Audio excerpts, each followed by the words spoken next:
కథలో ఒక అబ్బాయికి చాలా మంది మిత్రులు ఉండేవారు. తన తండ్రికి మాత్రం కేవలం ఒకడే మిత్రుడు ఉన్నాడు. ఒకరోజు తండ్రి కొడుకులు నిజమైన స్నేహితుల గురించి మాట్లాడుకుంటూ డబ్బులు, హోదా, మంచి సర్కిల్ ఉన్న మిత్రులే మంచివారని తండ్రితో వాదిస్తాడు. తండ్రి, పద, ఇవాళ నీకు నిజమైన స్నేహాన్ని పరిచయం చేస్తాను అని అర్ధరాత్రి సమయంలో మొదట కొడుకు స్నేహితుడి దగ్గరికి వెళ్లి డోర్ కొట్టగా ఫ్రెండ్ తల్లి బయటికి వచ్చి, నీ పేరు చెప్పే నా కొడుకు ప్రతిసారి బయటికెళ్తున్నాడు, చెడిపోతున్నాడు, వాడికి దూరంగా ఉండు అని చెప్పి వెళ్లిపోతుంది. మరొక కొడుకు ఫ్రెండ్ ఇంటికి వెళ్ళగా వాడు ఇంట్లో ఉండి కూడా లేడు అని చెప్పిస్తాడు. చివరగా తండ్రి తన ఏకైక మిత్రుడైన వాళ్ళ ఇంటికి వెళ్లి అతని పేరుతో గట్టిగా పిలవగా లోపటి నుంచి వస్తున్నాను ఆగురా అని బదులు వస్తుంది.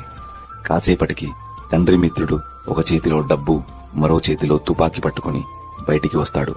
అది ఎందుకు అని అడిగినప్పుడు, నా మిత్రుడు అర్ధరాత్రి నా తలుపు తట్టాడంటే అయితే డబ్బు అయినా అవసరం తీరుస్తుంది, లేదా ఏదైనా గొడవ లాంటిది ఉంటే పద, నీతో ఈ తుపాకీ పట్టుకుని వస్తాను, చూసుకుందాం అని అంటాడు. దానికి తండ్రి, అలాంటిదేమీ లేదు, నా కొడుకుని మన స్నేహం గురించి చెప్పాలనుకున్నాను అని చెప్తాడు. ఎలాంటి బంధం లేకున్నా ఎక్కడో పుట్టి మన కోసం ప్రాణం కంటే ఎక్కువగా ప్రేమించే స్నేహితులు ఉండడం ఎంతో గొప్ప వరం. అలాంటి మీ మిత్రునికి ఈ రీల్ షేర్ చేయండి, ఫాలో కూడా చేయండి.